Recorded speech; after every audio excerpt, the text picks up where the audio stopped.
Hi there, I'm Lee and welcome to Anchor Point. Remember when you were younger and being asked what you wanted to be when you grew up? It seems so fun to dream up the possibilities as a child, but sometimes being sure of what really makes you happy isn't that simple. It isn't uncommon to feel unprepared for the quote-unquote real world and what it is we're supposed to do in life. In this episode, we had an interesting conversation with Dar about the idea of purpose, what it means to live freely, and the impact of community.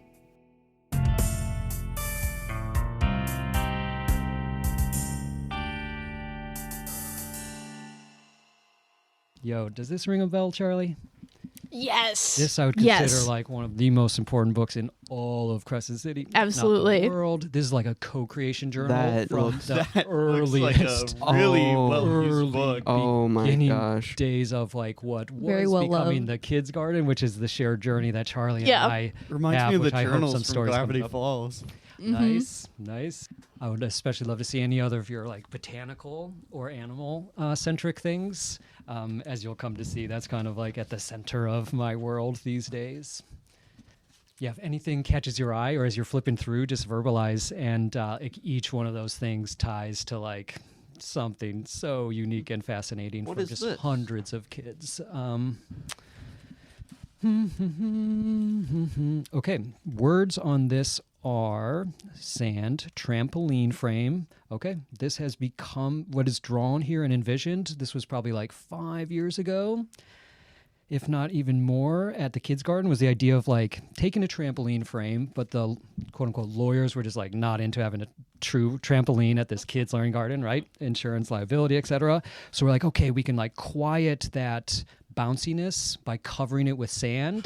So it's kind of like a sandbox up on top of the trampoline, and then that trajectoried into all sorts of like, besides just hanging out, playing on top of it, what else can be done? And of course, I don't know if you've ever done like plant propagation, but we could like snip a branch from any of those shrubs that we're seeing out there and shove it into the sand. As long as it gets some water, it should create new roots. So all of a sudden you could just be like plugging in hundreds of little stems within a couple minutes, and then like in a couple months you have just like a forest or whatever. So these could be blueberries or raspberries or something like that. So just kind of these like multi-functional play elements that might also be tables. So the other words I'm seeing here is stacking the function. So this became vernacular of like, okay, it's a trampoline, but what else could it be in this exploration of designing these That's learning amazing. gardens? That is so cool. Stack dude. the functions.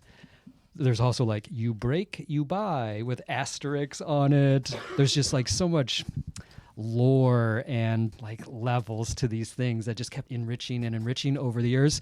Do these guys know anything about the Kids Garden? I haven't What was explained emerging? very I much feel about like it. Sooner rather than later, we should like Oh, absolutely. mention that time period and the process that was emerging. Will you just jump in on what did that look like from your world? So I think I was about 10 when I first joined the Kids Garden. Does that sound accurate? Sorry, my sense of like memory is kind of off. Same. I remember the day like Yeah. so well because so your best. I'll let you get right back to your story. But your best friend, Brad, was like the second of what became 1,000 kids easily that participated in this. But there was Savannah first, Yep. then Rye-Bread and her whole dynasty, and we're like, this is starting to become sort of cool. It was just an empty field, right? But then it Yeah. started to like pick up some excitement as these ideas started to be explored, and we're like, we're gonna need some more people. And Rye-Bread was like so proud. She's like, I've got the person, right? Like my Yeah. best friend. And I remember that first day you came. Sorry, go on. You go. I was really anxious, especially since I have a really bad track history with men in my life. So I was really anxious about meeting Dar. But like I jumped in. One of the first things we did was we were working on the pharmacy. And so it was the very, very beginning. And like the first thing we did was we set up the foundation of the garden part. And so we were carrying a bunch of sticks and we were carrying a bunch of dirt. And it was so like, it was invigorating. And then we took a break and we were designing this like little birdhouse that was supposed to be a bakery. It got made. I wasn't there for that, but it is beautiful. And if you like go to the Kids Garden now, the pharmacy is fully built. It is lovely. I haven't been able to work on it in ages, but every now and then I'll stop by there, and it's just, oh my God, I'm so proud of how far it's come. So the pharmacy, spelled F-A-R-M, the pharmacy was this stacking of functions, multiple idea explorations of like, we had interviewed a bunch of like grown-ups and kids of like, what do you want in this learning garden? And one of the things that quickly rose to the top was like a medicinal plant spiral and like proactive wellness and all that type of stuff. So this pharmacy was like this medicinal plant spiral bed that we like rototilled and like put those sticks in to create these raised mounds, and then plants that you might see in there. Does anyone know like any plants that are like beneficial or nice to have around in case you injure yourself? Can anyone rattle off any plants that like make us feel better? I got a sunburn. I might want to rub a gooey gel from a aloe plant. So there was aloe planted in there. Yarrow, nature's Band-Aid. I can't participate. I know too much. Plantain is like if you get like jelly bean plants. So anyway, the thought was like, there's these plants, and then in the center of it, we built pretty much just glorified, pretty kind of dangerous monkey bar type experience, but this became the doctor's office in the center. So now kids could bring their like stuffed animal, and it's like, I have a broken arm or a cut. Let's go out and do the garden and harvest the plantain and yarrow Band-Aid and all that type of stuff. And then it was one of the earliest structures by far that emerged out of just an empty field with like dog poop everywhere and trash everywhere. And then all of a sudden, boom, this colorful and ever-changing colored structure emerges, and it became the center of the world for all the kids that started showing up to this still construction site, or like kid construction site really is right, became like known as in the ethos of the place. And that became like one of the most popular restaurant locations. So like integral to this whole experience was just always knowing that there would be food, you know what I mean? Like healthy, delicious food, but it's just the raw ingredients. So if you guys don't want to make it yourselves, there's just stay as raw ingredients. But I always was like one of the most popular things for someone to do is like, I'm on the hospitality team and I'm going to start a restaurant. And they would just start breaking down raw ingredients and cooking and smoothies and all that type of stuff. And that was like one of the most popular restaurants. Someday we'll have to talk about the story of a restaurant called the Taco Riot that happened in their mind-blowing day. Just like fourth graders swinging from the monkey bars, like over 100 people came. That was like, I feel like that was just, so there's been this whole timeline cycle of that project where just as like it was going to officially open, so like in this box I probably just have hundreds of papers that say come to the official grand opening of the kids garden, and come to specifically my tea house, tree house, or my pharmacy, whatever each kid or group of kids were super into. They were so proud. And like right there at that time of the official opening and it really coming to a culmination is the pandemic shut down. The world and the kids garden shuts down just before it like really comes to fruition. But what I truly feel is like what was going on and being explored at that time period was some of the most exciting stuff on like this way that was going to ripple out systemically into the community in the buckets of proactive health and wellness, food preparation, transportation, and how do we, especially as youth, before we drive or can even afford to buy a car, how do we get around our town? And like all of those big bucket type stuff. I've been talking so much, so I'm just going to cede the microphone. Weirdly enough, I feel like the pandemic almost helped our community a little bit. I think it helped people realize, okay, we kind of need to get our stuff together here. And like, obviously it was horrible. People died. It was terrible, but I feel like it helped create the idea that we need to have more resources in our community. What do you guys think about that? Not help, but reframed a lot of people's minds. Mostly not in a good way, but it did have some good side effects, like you said, Charlie. I think that is so awesome with a community garden and whatnot. Also, I know you, and you are a very, like, the way that I know you is because, you know, I used to be in this earth camp thingy, right, with, like, youth camp, and we'd go out into the woods, and we'd, like, learn about plants and play games and stuff, and it was all about connecting with nature and stuff. And I don't know. I always thought that you were so cool, dude. And like you show up here and obviously audio listeners can't see, but you got like dirt in your fingers and stuff and you smell like plants, bro. Yeah. That's a compliment. I mean that like in a good way. Like you're Plants so is a cool. compliment. I've just emerged from a voracious workday at my farm, so that's not just plants you're smelling. I've been walking through the cow fields. Needs to be a little And, closer. Yeah. yes, thank you for that, Got that nice cow framing. dookie. We were That's talking about correct. this a little bit before we started recording, but Marcus was like, has Dar always been that whimsical? Then Dar came in and I was like, he's always been whimsical. Dar, are you whimsical? Yes. Perfect timing. Does anyone recognize this? Another drawing has emerged from a Oh, kids' garden absolutely. Do sketchbook. recognize that. So as that timeline of the kids' garden, which I was just really voraciously holding the space and coaxing that on, and that was my main focus as like a landscape architect, which would Yeah. be like my world framing is like creating environments that are conducive to flourishing or whatever. So I was very focused when I first got into this town for the first, I don't know, at least half decade around that kids' garden thing. Pandemic winds that down. So then I literally just had boxes and boxes of sketchbooks and models and props that were about to become like learning station in the kids' garden. So I just like start storing that basically at a farm that I found myself out in Fort Dick, which is the agricultural area outside of Crescent City. And it was just this kind of blank canvas of like 5 acres surrounded by like all the neighbors have horses and cows and all that stuff. But it was just like an open field that used to be an abandoned hydrangea farm. And then another farm of some type was abandoned and another one. So there's like lots of like clutter and mess.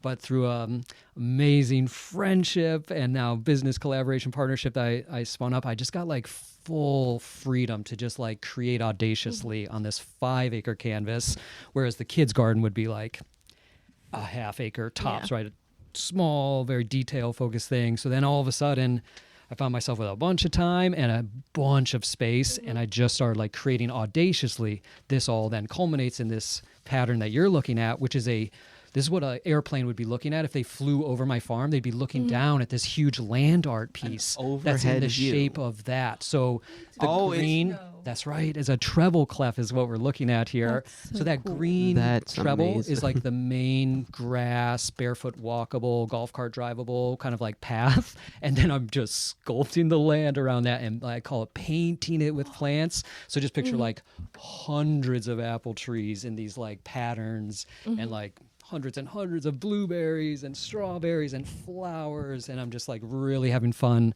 kind of like painting the land with plants, I guess. And then the neighbors' animals pretty much literally started like jumping over the fence, right? To like, they saw all this beautiful plant material, delicious.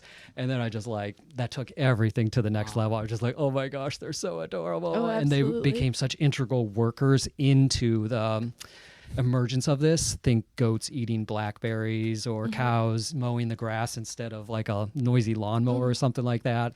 And that's become like the past couple years, just the center of my world is just trying to like spoil this new cast of characters of farm animals that are so adorable. And I'm just like thrilled to just try and get them the most delicious food and like create lovely habitat nooks for them and stuff like that. It was just a joy to be creating on this canvas. If anyone has their phone, pull up the like Google Map view at some time. You can really start to see it emergent. The last time I went to Dar's farm, I didn't know there were like cows in the farm because I remember the cows, like baby Kevin and whatnot. Oh my but gosh. I didn't realize there were cows at the farm. There now. weren't at that time. Oh, now for Yeah, sure. no, the last time I visited. Baby Kevin became a massive, almost Oh, I know. bison-sized Scottish Highland cow with the like very dramatic emo bangs and all that stuff. Yeah. But just the sweetest of sweethearts. So now if you came there, there's oftentimes just like you pull in and park, there would just be like cows that you would basically think are dogs, right? That just Yeah. come right up to you and just love getting cuddles. Yeah. And you can like, just like hang yourself on them and rest and just to be in the presence of the animals was something that I got so far disconnected from. Although if I was to talk to like young Dar, like kids garden age, like Dar, like I knew it at that time that I was going to be working with animals. Like they were going to be in my life when I grew up and became whatever I wanted to. I knew that. And then my life path sometimes wandered away and all that stuff. And now I'm in this beautiful return to like Absolutely. what I believe is like core to my truth. I feel like at least like the medicine that I feel like I can bring to the world is the way I feel like I find myself framing it is allowing access to myself, but then sharing that with others to vast space that you don't feel restricted in. You can interact with it. Very kids garden, very sand trampoline, right? It's interactable. And super friendly animals are flowing through there. I feel like the pillars of and delicious food, right? There's always Yeah. access to like you're not going to be hangry or wanting for food, and not just something you put in your body, but nutritionally true food is a totally different thing than just Yeah. like I ate some Little Debbie's or some processed sugar or something like that. Yeah. Anyway. Those seem like some of the pillars. And then another pillar I feel like, and is especially explored conceptually through here, is like music and all this stuff, which I am very lacking on, right? I've been scrambling to catch up on like music theory and how does that express in patterns or something like that. So I feel like I'm very weak on that, but inevitably a cast of characters show up and I'll find someone that will just love to like express and carry that side of it. But I think of even like soil and the plant cycles very musically or harmonically or frequency-esque. So a big part of this that allows it to be the pure artistic exploration that it is that during the tourist season, we'll open this up and host people like through a hip camp, if you guys are familiar, like Airbnb. You could like rent a house or a room or something like that. This is kind of the tent campsite equivalent. So people from all around the world come here to our little town to see the redwoods, the coast, and all the other beautiful things here. And they could either stay at one of the campgrounds, which even like fill up and you can't even like get a spot in the most desirable places, or you're stuck kind of like going to a motel or hotel in town, or now people can like come out to this farm-like setting and their kids and their family are just sprawling through patterns of plants and petting animals, and to see that impact on these visitors and to hear them verbalize it, I'm just like, oh my gosh, this is like the medicine that I feel like I can bring and facilitate to the world. That's something that we don't really realize outside of Crescent City is a lot of people, you know, especially like places like Los Angeles or New York, or those huge cities. People grow up and their nature is like downtown cities, right? They grow up in these concrete areas, and you know it can be beautiful, right? But there isn't nearly as much nature as we have in our backyard. I mean, Del Norte County, right on the California-Oregon border. Once you leave Oregon, you don't realize how common trees are here specifically. You look outside and you see mountains in the distance and trees in the distance. You go to some other place, right, anywhere really, probably except for like Alaska or something, and they're just not there. You know, it's something that we can at least I feel very grateful for, is our ability to just kind of go out into our own backyard and feel that kind of the ability to connect with nature, if that makes sense. Very much so. And I'm curious to hear you guys, like, what has been your proximity and access to nature or natural spaces? You've been to the camp. What about you guys? Do you have, like, can you walk out of your front door and be to, like, a little park, even green area in the urban area? And or have you guys gotten out into some of the rivers and beaches and stuff like that? I don't very often, but I think looking at the redwoods are a treasure. I did go hiking recently on a trail, but I don't really go out very often. I love looking at the beach. I never walk on the beach. I hate getting sand in my shoes. I mean, I live pretty much in Crescent City, the town itself. A few blocks away is the ocean, and it is so crazy to hear people, my old friends or my family even at that have never seen the ocean. It's insane. I mean, we're very lucky. We have the ocean, the redwoods, and the river right at our fingertips. And I try to go out into nature as much as possible.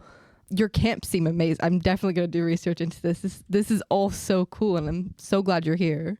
About the children's garden you were talking about, what was your purpose in making that? What was the purpose of the garden itself?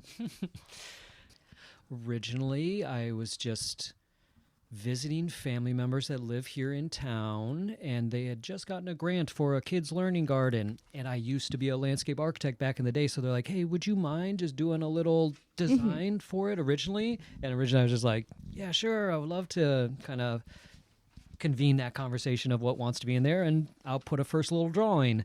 I did that, and I had no idea how much it was going to impact and hook me, that whole process. But anyway, I finished this relic of a design. We could probably find one of the earliest drawings there, and then it's done. And then it's nobody was rushing to show up and build it, you know what I mean? So it's month goes by, nothing has happened. I'm I'm going to go out there and I'm just going to start, I'm going to clean up the trash and the dog poop at least, and I'm going to start just beautifying it. And then all of a sudden, an employee from inside the building that I'd known and had a good friendship with is just my daughter doesn't have anything to do after school. Could she just be in the garden with you? I'm of course, right? And then boom, that's the first kid. And then that one just took it and ran with it, right? And that created this gravity that just started drawing their friends to it, and then it became unignorable, and others heard that they could just start creating within there. So I was just holding that space, and I'm if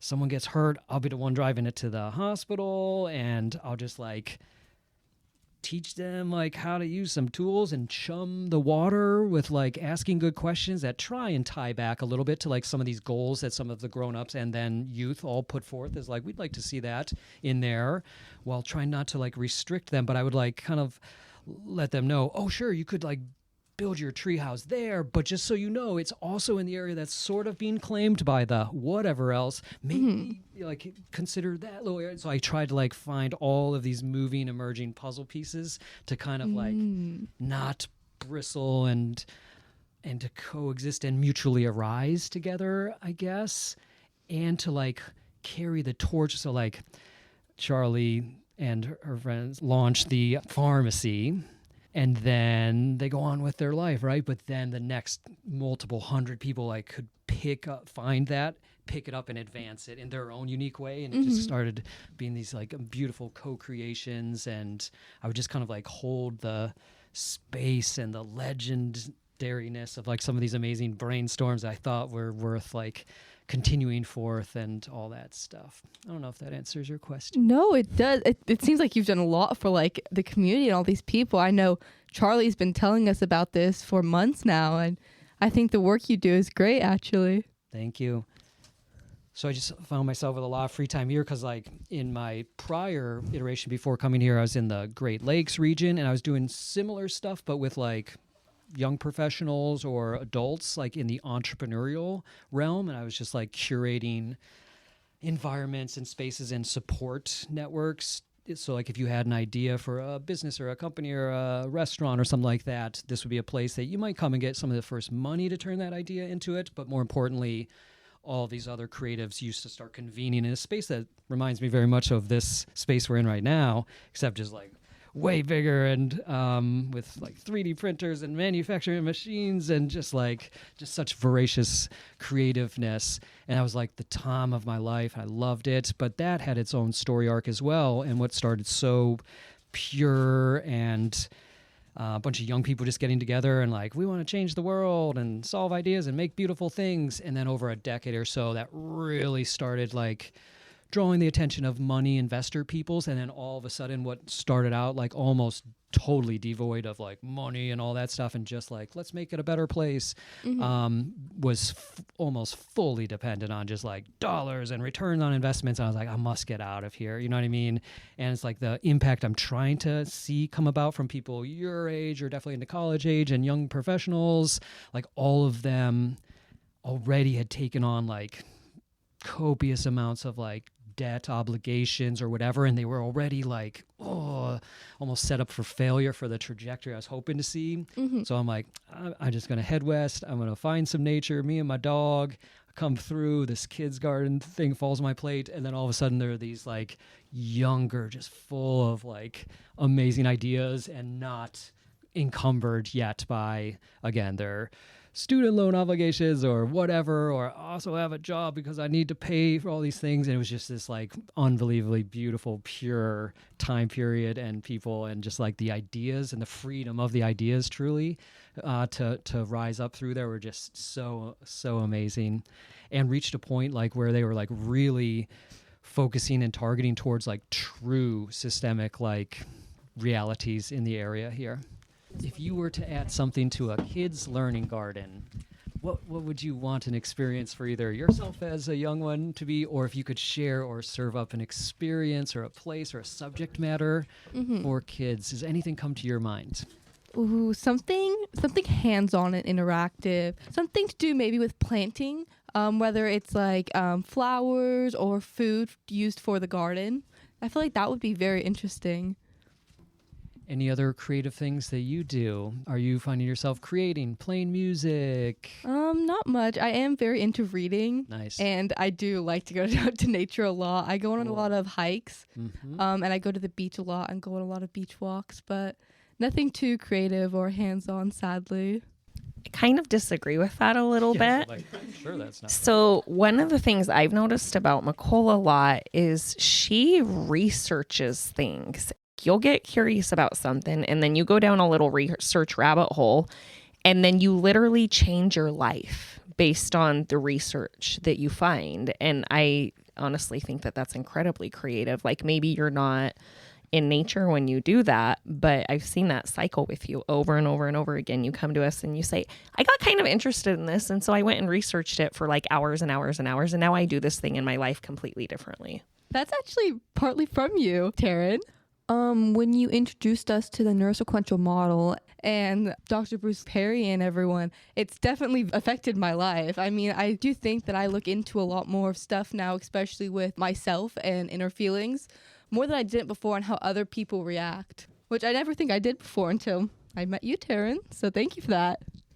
So I've heard from numerous friends like Angela and Justa, some of my people that give me great recommendations for books or poetry or whatever. They've dropped that. I've written that person and the book down 5 times, but I've not looked into it. Could you give me could you brain dump that to me real quick? Yes, I could. Okay. So Dr. Bruce Lee Perry's book has Oprah Winfrey. Bruce Perry. Sorry. Yes. You're good. You're good. Bruce Lee Perry. That's a little bit exciting.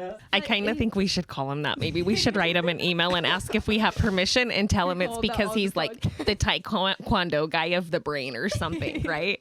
With a character. Yeah, we can have Azel design a caricature. Be like, may we have permission to call you Dr. Bruce Lee Perry? Okay, sorry, Nicole, go ahead. But he does a really good job at explaining the neurosequential model in more or less simpler terms, because I think that the neurosequential model, it's very hard to explain to the average day person without having that background knowledge.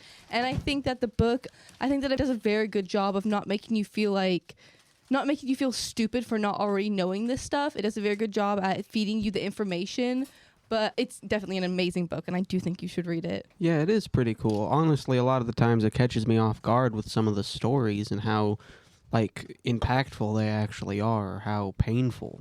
It's very investing, honestly. So for people who haven't read the book yet, it's about how our experiences shape us and specifically change our neuro networking, right? So that our experiences don't just shape how we act, but physically how we act in our brains. And so that's not saying that our experiences define us as people, but more framing how it can affect the ways that our actions can be interpreted. Thank you. I feel like I'll be able to hold my own a little bit in my next convo with my book friends. There was another one I feel like they had mentioned that ties back to you, Taryn. Was it like Flourish or something? Does that ring a bell? I'm not sure. Maybe Hunt Gather Parent.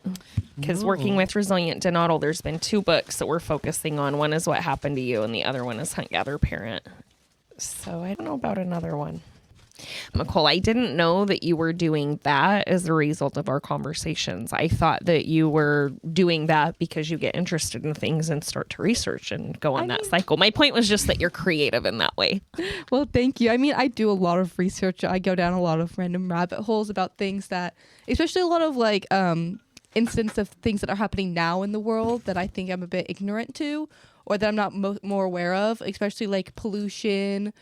I did a lot of research into that and recycling and how bad it is for like our economy when we don't. And I had a very interesting conversation with my teacher. I walked around the hallways at the high school with this metal can in my hand, and the whole time I'm walking around, I'm trying to find a recycling bin. And I go into his class and I'm like, "Hey, I'm gonna go like out to D Hall and I'm gonna recycle this." And he goes, "You don't need to recycle." And I was like, "I need to recycle this. It goes in the recycling." He was like, "Yeah, but you won't be alive for it to affect you now."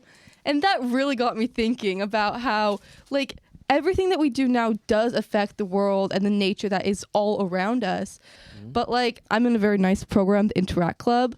They do a lot of beach cleanups and forest cleanups. And I think it is really nice for our community to have those groups and sets of people to help keep our nature over here clean. So the ancient Romans, You go into the Roman Empire now. yes. Okay, so the thing about like what you said earlier with recycling, that, you know, why recycle if you're never going to see the impact? You know, it reminds me of in ancient Rome, you know, they would have these mega projects that would last 100, 200, 300 years, where people could spend, you know, a father and their son would spend both of their lifetimes never seeing the start of a project, never seeing the end of it, but they all agreed through this system of honor to keep that sort of legacy going. You see that with like the Punic Wars, this 500-year war with the Empire of Carthage, to bring them down and double the size of Rome outside of the Italian peninsula, right? And not through quick conquest, but through this intricate, slow building over hundreds of years. They built the largest like cultural empire spanning across the entire Mediterranean and North Africa and everything like that. And you see other empires like the Mongolian Empire or the Macedonian Empire, they explode really quickly and then they collapse immediately. But what I'm trying to get with here, with my little Roman Empire brigade, is when we start projects and work together as people, we can't think of how it will affect us. We have to think of how it will affect everyone else in the group. Exactly. That's why ants are all over the world. Rome wasn't built in a day. That is true. You a history buff? A little bit. Well versed. He's also a geography buff. He can name any country. Probably. I can't. I don't know all the little tiny island ones in the Pacific. I don't know. I think countries and maps are cool. I really like the globe specifically. That's why I have a lot of respect for you in your love of nature and whatnot. That whole thing, like that story that you said earlier with quitting corporate life or whatever and moving out west with. I mean, that's literally my dream, is to, you know, just go out and be free in life, right? Like there's nothing more calling to that than exploring the world and seeing everything that the universe has to offer, right? Like talk about purpose that you can find in just getting out there. Do you ever like envision the type of living scenario that you would like to be in? That could be is another country, or in my mind I'm always like, what does the house look like? Is there a greenhouse? Like what you know what I mean? Do you ever picture All types the of time. living spaces you could see yourself I daydream creating? About my future a whole bunch. Yeah, can you speak on that? Sure. I mean, you know, it's always been my dream to just get like a car or a van or something, you know, just go to college, maybe drive around for a couple summers, spend a couple months on the road, not actually like living on the road, because I'm not cut out for that. But like, I mean, mostly what comes to mind is just kind of being free. You know what I mean? Like just getting out there and not really having a plan, but also having a plan so that way you don't die. It's just super expensive to go outside the United States is the only thing. Well, it sure can be, or there's some expenses that can hardly be avoided, like the actual travel and transportation. But are you guys familiar with like numerous ways to stay super low cost, if not completely free, if not even being compensated for either some work exchanges that you might do on the property or wherever beautiful place you decide to be? Do things ring a bell if I said like woofing, which would be like WWOOFING? So it's like worldwide organic farmers. So like in kind of if you wanted to find yourself in France on a beautiful lavender farm or whatever, you could search on any number of work exchange type sites.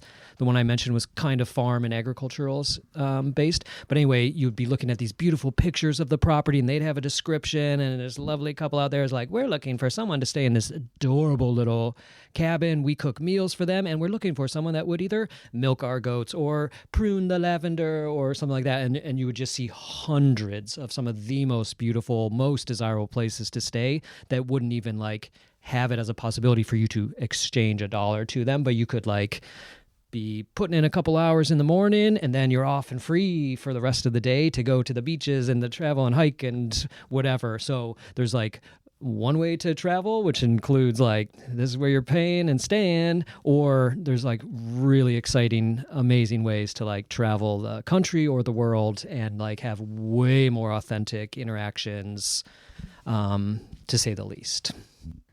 So, Dar, you asked Marcus about his future. When you were, let's say, Marcus's age, did you see yourself doing this in the future? Did you see this as your purpose in life?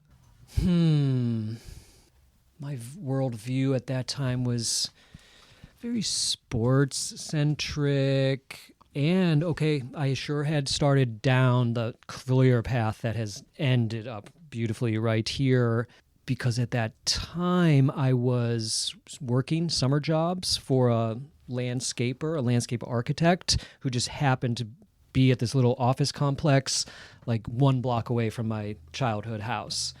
And he happened to be this legendary, audacious, like creator of spaces for usually like millionaire, etc. Right? Money is no object, and you want to have the most beautiful and comfortable living environment outside of your house, right? You get your architect and your interior designer for inside, but you walk out into these gardens and there are beautiful patios and swimming pools or outdoor kitchens or whatever. This was like the guy in my region, and he just happened to be right there. And I started as just a young kid pushing wheelbarrows, and then worked all the way up through his system until I was like sitting next to him at the designing table, right? So everything from like the gruntest of labor to like seeing every bit of his design and build process. So the path was being walked.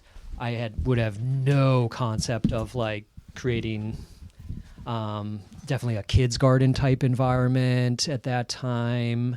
And I didn't even have what was a first chapter in my life post like college and school, which was like entrepreneurial world and creative stuff, which was amazing decade or so there. That just kind of stumbled to me as I had started down the path of a landscape creator. Then I started my own landscape company. I was doing a job, and then I just happened to be running a landscape installation at a big office park, and one of the people that worked in that office was another young person my age, about college-esque age or something like that. He's like, wow, you connect really well. Could you come and do some projects for me at my houses, my investment houses? And then we start chatting, and we're like, we want to explore the idea of like what it would look like to support other young entrepreneurs. And that just like took me from my landscape design-ish path, which was really clear emerging, and then just like jerked the wheel. And now I'm like on a decade-long one of just voracious entrepreneurial explorations and creative spaces, and surrounded by artists and creators and inventors and all that stuff. Thank you for prompting that. That's quite a rich looking back through my journey there that you opened up. Thank you. Do you see a difference in purpose and goals? Like, is there a fine line in between, or is there a certain point where they both hit the same target? To me, that's the difference between a career and a job. A job's just a part of a career. A goal is just part of, your purpose, what you're doing on this planet. It's a checkpoint in the bigger picture. For me, I was picturing like that purpose is the bigger, and it's my why and my soul Exactly. falling in connection, and I can know when I'm not aligned with that or not, as much as I might try and fool myself or not, or I could be ignorant and blind to it in any extent, but that's the big why. And where goals then for me is falling more into where am I at right now and what are the actions that I need to do to advance, hopefully in line with that, or to redirect back, right? And it's less so as I look back at it, this very clear path, but it's this meandering. My why is hopefully a middle way, right? That the reality of where I am and who I'm spending time with or reacting to or not is sometimes just dead nuts on that, and oftentimes I'm just trying to stay close in alignment with that, and the goals for me became very more like project management oriented. This is the next thing. I think that I'm overly in my mindset in a project that I'm in. But now as I'm speaking out my goals, as you're saying that, was it more so like what are the big goals that I want in my life? Can you speak on? Go ahead. I mean, I've said on this podcast that I want to be bigger than Walt Disney. I would say that's a goal, but not my purpose. How big was Walt Disney, or what, and who was he big to? He was or in about which 5'7". ways? No, I was gonna say that. No, Nice. you took it from me. I think that's a really good question, Hazel. And I think you could ask a million people that and you would get a million different answers. I'd love to share two quick stories that like fit right into what we're talking about. No, I don't think that they're the same thing at all. And I think that one of the ways we ignore ourselves as humans is when we have a purpose, but we set goals that are contrary to it. And one of the reasons I think that is because when I was 16, I had this very crystallizing moment and I knew I needed to be a teacher. And when I enrolled in college, I enrolled as a business major because I knew I needed to make money. And I knew that teachers didn't make money. And I went to that class maybe 3 times before I changed my major. But that's like kind of an example. I think a lot of folks I know have finished that degree that was never in line with their purpose in the first place. And I'm 40 and now they're around 40 and they're mostly miserable. And maybe not even miserable in ways that they would like say that they're miserable, but miserables in ways when I look at behaviors where like there's a lot of numbing around like alcohol or drug use, to me that seems like maybe somebody's not very happy, right? And we know that, again, through the work of Dr. Bruce Perry, they show us through research that folks that are addicted to substances and stuff, it's a way to self-soothe, it's a way to regulate, right? So that's one story I wanted to share really quick. And then another one I wanted to share about myself is when I was 16, I decided that I would have my master's degree by the time I was 30, and I would have a PhD by the time I was 40, right? And those were my goals. And I got my master's degree at 30. And when it came time to get into a PhD program, I realized that I didn't really, because like PhD folks, they are researchers and they, kind of go in closets and they research. And I don't want to be in a closet researching. I want to be talking to humans because it's what I love to do. That's my purpose, right?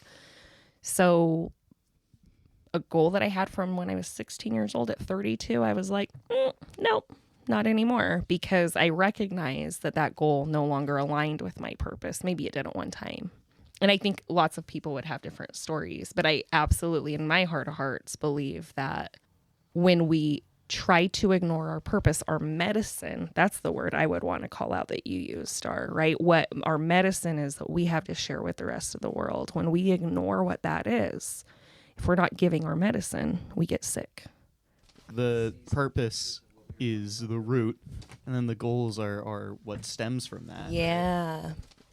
Yeah, and so if we try to do a mismatch, we're like trying to get a dandelion to grow out of a rock, right? And like I don't think a dandelion. Dark, can a dandelion grow out of a rock? I don't know. I don't think a dandelion can grow out of a rock. I think it needs soil. Dandelion can't grow out of like purely concrete, right? There'd have to be like a crack and some dirt or something in there. I don't know. That might be a bad analogy, but pretty sure it needs some soil. Some sediment falling into a crack would sure help.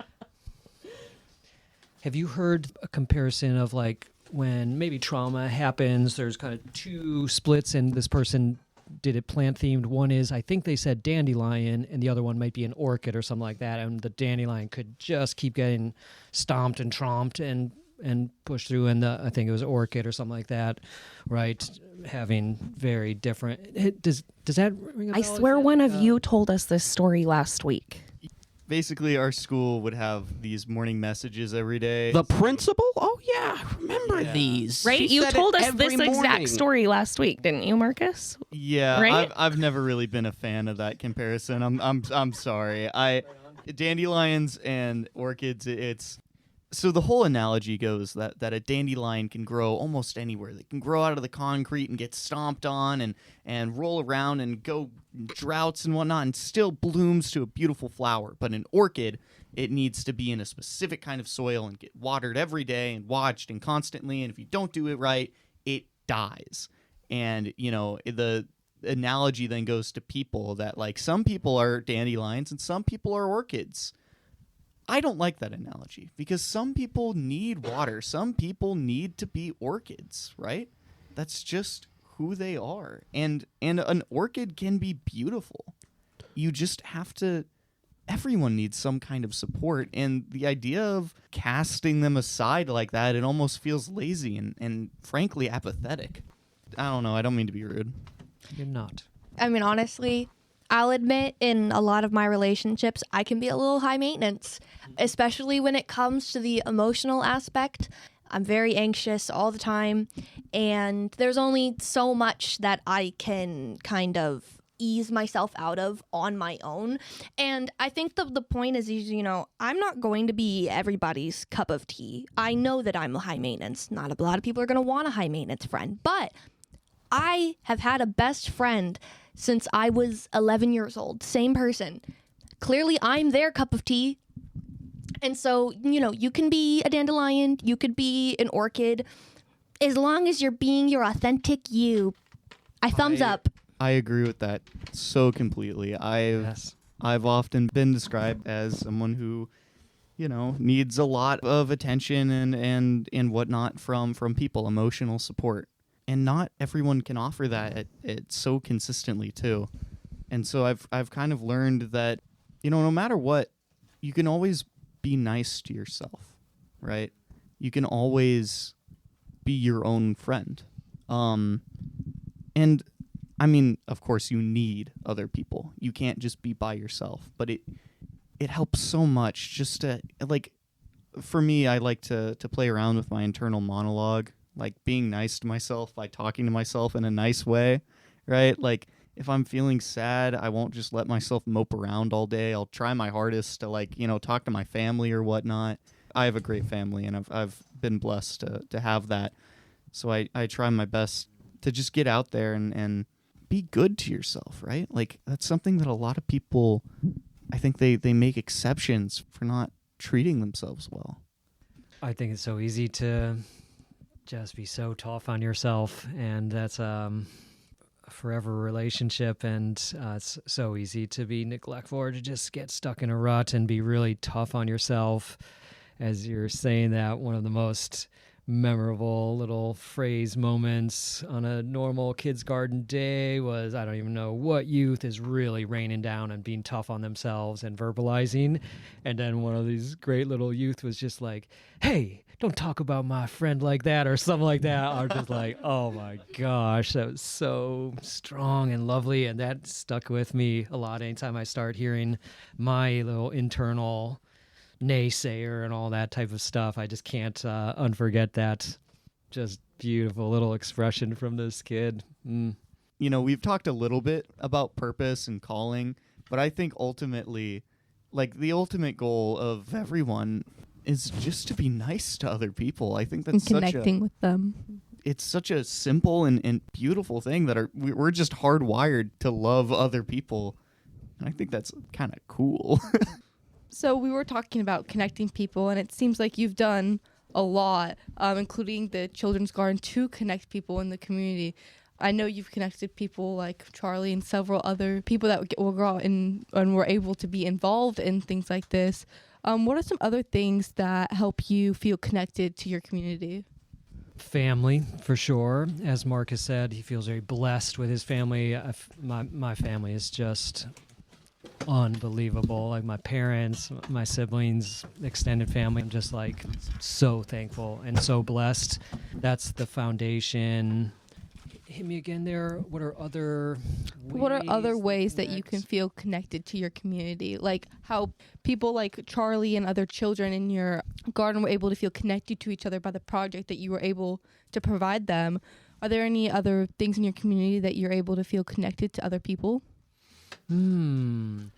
Okay, so there's like by far probably my favorite collection of humans in the area would be like a group of gardeners and farmer type folks, which would call themselves a permaculture guild. So if you're into like research and geeking out stuff, I would jump down the little path of permaculture and all of the doors that will open up, especially if you've like done trash and recycling. Make sure you also dip into compost, which I think is the most important and exciting waste stream thing, which I think is so important and gives us such optimism and joy, rather than where we can often end up when we start looking down the reality of trash and recycling and all that stuff. So compost, permaculture guild, which is just like, I think a really great and beautiful, one way they would describe itself as lens of looking at the world and our relationship to land, to community, to ourselves. So I would highly recommend just like at least familiarizing yourself with permaculture. So it's this group of humans like that usually finds itself forming in most places now. It would be a little permaculture guild, and they're all about education, and we'll like volunteer to like all meet up at Susie's house one day and do a big work party and stuff like that. So that's like probably the most like-minded humans that I've been really glad to find here.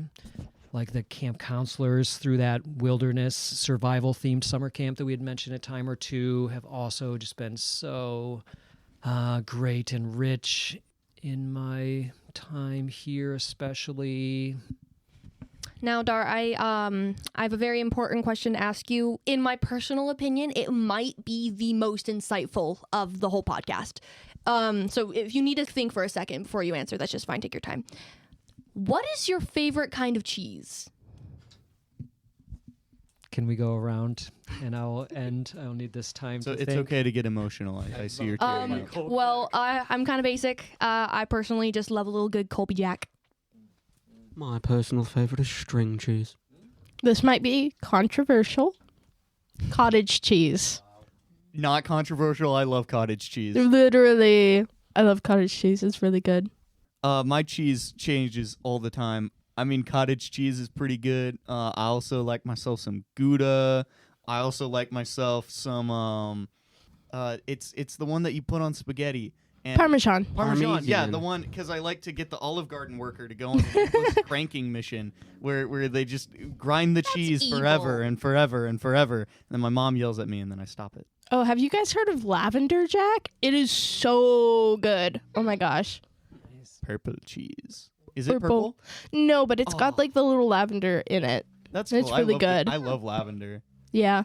Anyways, Dar, what's your favorite kind of cheese? Well, first, I just want to say how much I appreciate. I like the way that you view the world and how like rich you'll make these observations, and then how you verbalize them. Sometimes have like brought some of the most like belly authentic laughs to my like past couple years, like at camp and stuff like that. I'm just like, I love how you see, observe, and then put together something. Almost always seems like humor is so beautifully woven into like really deep, profound observations. I think is like a real strength of yours. And Thank you. I think that's so much of you, actually.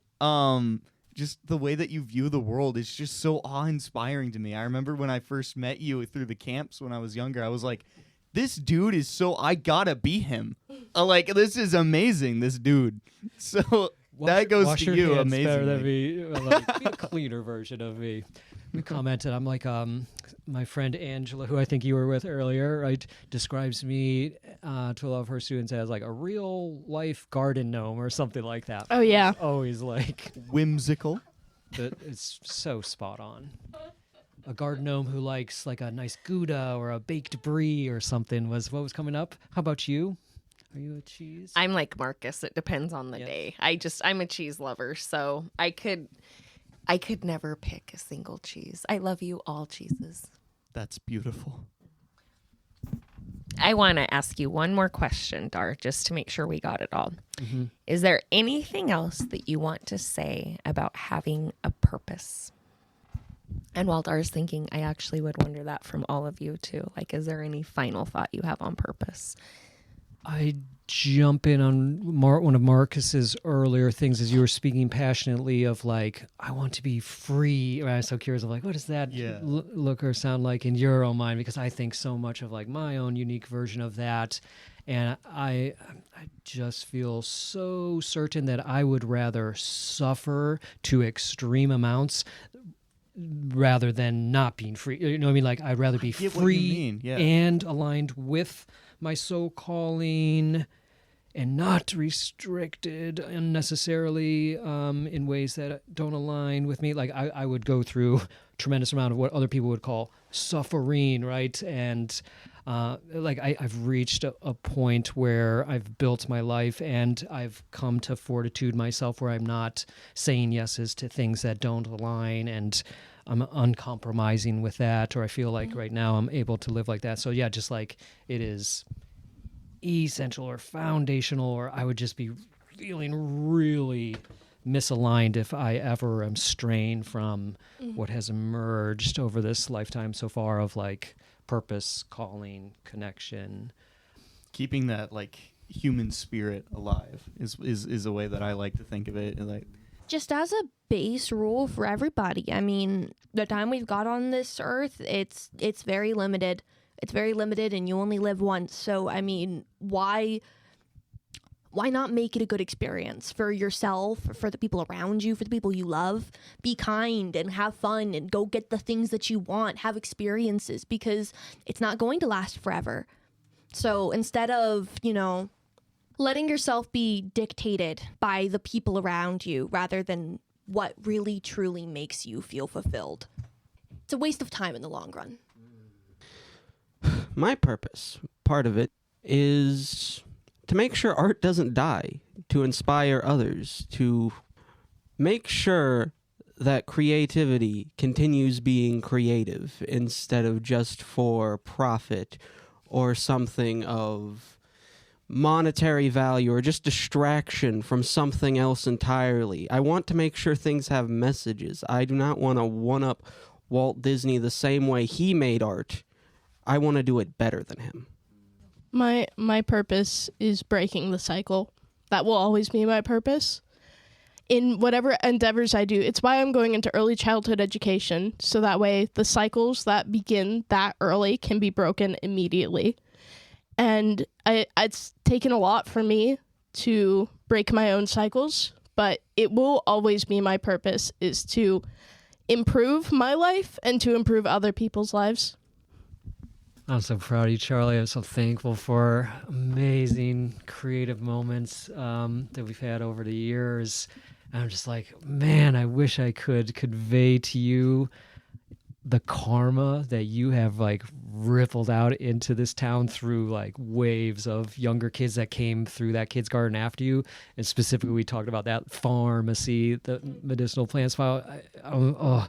Just like the medics pathway, nature's first responder. There's just been hundreds of kids that have taken pure joy in like being the person that put the Band-Aid on their classmate that got hurt, and the training and preparation for that moment, and the check-in of like, will they answer the call when that scream of whack, my finger goes out, you know what I mean? And like everyone that is on the pathway that you and Rye Bread, right, started that day, has rippled out in just like unbelievably amazing ways, and I just feel like this karma that you've infused out of the world is going to come back to you in unknown ways of like in a couple years, you're probably going to be eating at a restaurant from some kid that came through the kids' garden years after you, and like their first restaurant was in the pharmacy building. You know what I mean? I think there's going to be just waves of richness that I think are coming back to you from like what beautiful things you launched and put forth out into this